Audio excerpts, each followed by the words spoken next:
dari rumah jam 3 sore, datang ke sana sekitar jam 7-an. Gini Pak, saya butuh nomor yang benar-benar gitu. Dan saya tahu Bapak pasti bisa kasih saya nomor yang gitu. Tidak praktek apa-apa, cuman nomornya sudah ada.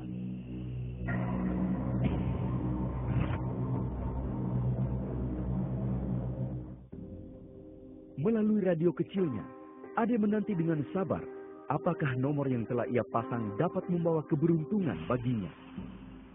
Tapi setelah dipasangin, ternyata tidak keluar nomor itu. Pengalaman itu tidak mampu menghentikan kecintaannya akan judi buntut. Bahkan Ade semakin menggila demi satu tujuan yang tersimpan di hatinya. Hidup itu tidak puas atau tidak bahagia. Ingin merasa hidup bahagia, ya harus punya uang banyak. Ya mungkin satu-satunya beli nomor 1.000 jadi 60.000. Waduh. Sejenak hobinya mampu Ade lupakan ketika ia menikah. Namun semuanya itu hanya berlangsung sesaat. Dulu gaji 1 bulan untuk sendiri pun nggak cukup. Sekarang untuk menghidupi istri, ada keluarga yang ikut, sama berat. Pikiran saya kembali ke dukun, kembali ke cari nomor lah. Udah sering terus, udah selalu pasang lagi, kalah lagi, pasang lagi, kalah lagi. Ya udah Pak, udah berhenti aja. Udah, saya bilang kamu diam. Kamu itu anak siapa? Melalui temannya yang mendapatkan nomor dari seorang dukun, sebuah keberuntungan manis sempat Ade nikmati. Kalau dihitung waktu itu saya dapat 4.200.000. Sedangkan gaji saya mungkin 75.000. Bukan kita berterima kasih, tapi ini cari lagi yang lebih pintar dukunnya. Uangnya habisnya ke dukun lagi. Dukun demi dukun terus dicarinya, hingga sebuah jawaban dari seorang dukun sakti mampu menyadarkan Ade. Saya butuh nomor buntut. Coba. Itu nomornya, saya duluan yang pasang. Apaan buat Anda? Ini aneh. Orang yang bilang ke saya bahwa ini dukun pintar untuk jago, tapi saya minta bahkan begitu bilangnya. Akhirnya saya untuk memutuskan diri untuk tidak pergi ke dukun lagi. Ade berhenti mencari dukun, namun semua itu belumlah mampu menghentikan hobinya. Berbekal pengalaman yang ia miliki, Ade mulai merumuskan sendiri nomor-nomor buntut yang ia cari. Nah waktu itu kalau belum punya dapat satu angka aja, kepala atau ekor, saya belum bisa tidur. Jadi terus ngulik supaya dapat satu angka menurut keyakinan saya. Ya, kalau sudah angka 2 matang ini mantap, ini 2 kepala 2, ya terus cari ekornya lagi. Itu kadang-kadang semalam suntuk saya. Rasa penasaran akan judi buntut terus merasukinya, hingga ia mendapatkan sepasang nomor dari hasil perhitungannya. Dapat nomornya 05, yakin 05. Semua jurusan, semua rumus menunjukkan angka 05. Di situ saya habis-habisan. Sampai gelang istri saya diambil. Saya punya uang berapapun di loket saya dibelikan ke 05. Sepeda motor pun saya jual. Nah, selain saya meyakini itu, saya sambil berdoa, memohon, tolong Tuhan, ya, melalui nomor inilah, keluarkan nomor 05 itu. Dalam 1 minggu saya terus mendekatkan diri kepada Tuhan, tapi tujuannya untuk minta nomor ini. Kali ini, keyakinan terlihat jelas di wajahnya. Dari berita, dari pengumuman, keluarnya 50. Bukan 05 yang keluar itu 50. Saya nggak percaya, ini mungkin beritanya salah nih. Setelah sehari 2 hari, yang dibayar tetap aja 50. Timbul saya kecewa berat. Apa waktu saya memohon Tuhan dengar enggak? Nah, timbullah pertanyaan dalam diri saya. Kalau begini, ya saya minta berdoa, tapi ternyata salah juga yang keluarnya, ya buat apa saya percaya Tuhan? Kekecewaan menguasai hati Ade, namun rasa takut mulai menguasainya. Pas tahun 89, mulai mata saya kunang-kunang, bahkan gelap. banyak orang yang mendoakan bahwa ya ini mungkin hukuman dari Tuhan atau banyaklah ke telinga itu, tapi nggak saya gubris.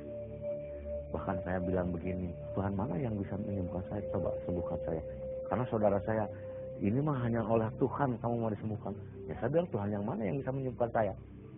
Saya pernah bertanya ke dokter, ke perawat, bahwa apakah di operasi mata itu pernah ada yang meninggal nggak? Nah, perawat bilang, jangan takut Pak Ade, nggak pernah ada yang di operasi mata langsung meninggal, tapi pulang buta banyak. Nah, disitulah hati saya cium. Seandainya saya tidak sembuh, berarti pulang buta. Apa saya siap? Disitulah saya berseru sama Tuhan.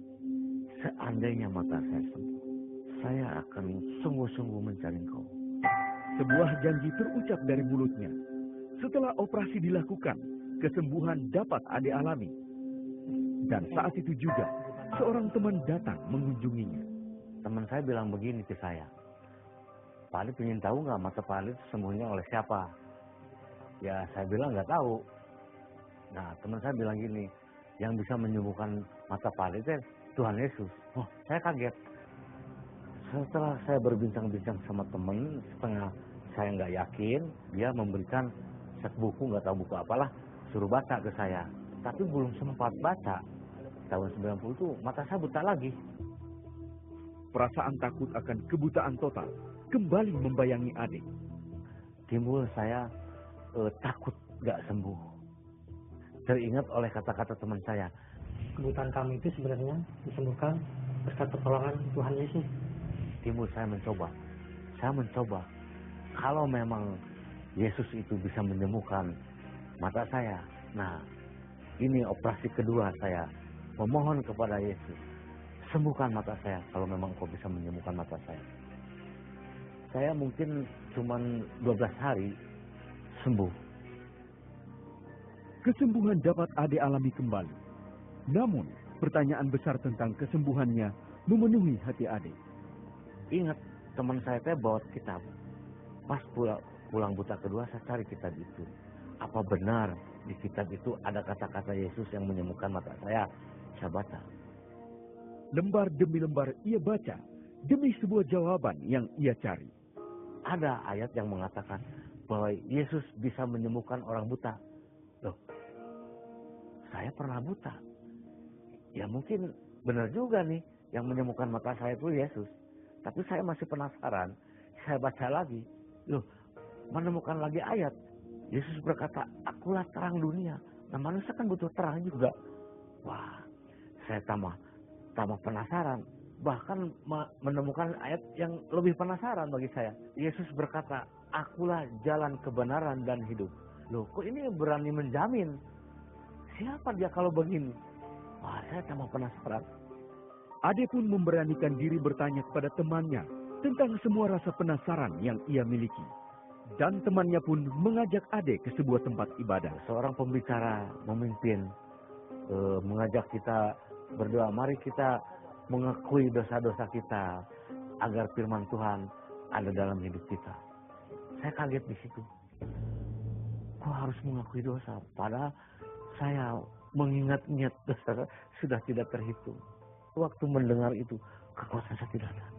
Tidak ada. Jangankan untuk berdiri, untuk berkata-kata pun saya tidak mampu. Apa yang harus saya katakan? Tapi perasaan saya merasa lega, merasa plong, merasa beban itu tidak ada beban, ringan aja itu. Jadi gimana? Nggak bisa diungkapkan oleh kata-kata. Sungguh suatu pengalaman yang belum pernah Ade rasakan. Ade pun memutuskan untuk kembali mengikuti ibadah tersebut. Waktu itu sama juga diawali oleh mari kita merendahkan diri di hadapan Tuhan dan mengakui dosa-dosa kita agar firman Tuhan ada dalam hidup. Di situ baru saya bisa mengakui secara total bahwa saya ini orang yang benar-benar yang tidak layak di hadapan Tuhan karena sudah terlalu banyak dosanya, sudah mengandalkan dukun hidup saya, sudah menyangkal akan kebenaran Tuhan, sudah mengandalkan kekuatan sendiri. Bahkan yang paling saya malu sama Tuhan, yaitu menyangkal tidak mempercayai adanya Tuhan. Di situ saya mengakui kepada Tuhan Yesus bahwa yakin bahwa Yesus itu Tuhan. Sejak hari itu, perubahan terlihat jelas dalam hidup Ade. Saya memang tidak tidak mampu mengubah suami saya. Tapi setelah dia mengenal Tuhan Yesus, suami saya sekarang tidak mengenal judi lagi. Kalau saya banyak harta, tapi tidak tahu kemana jalan ke surga itu, sia-sia itu. Yesus mengatakan, akulah jalan kebenaran dan hidup. Jadi ayat itulah yang membuat saya keyakinan bahwa seandainya saya dipanggil Tuhan, kapanpun, dimanapun, saya sudah siap. Karena apa? Pasti jaminan keselamatan itu sudah milik saya khususnya.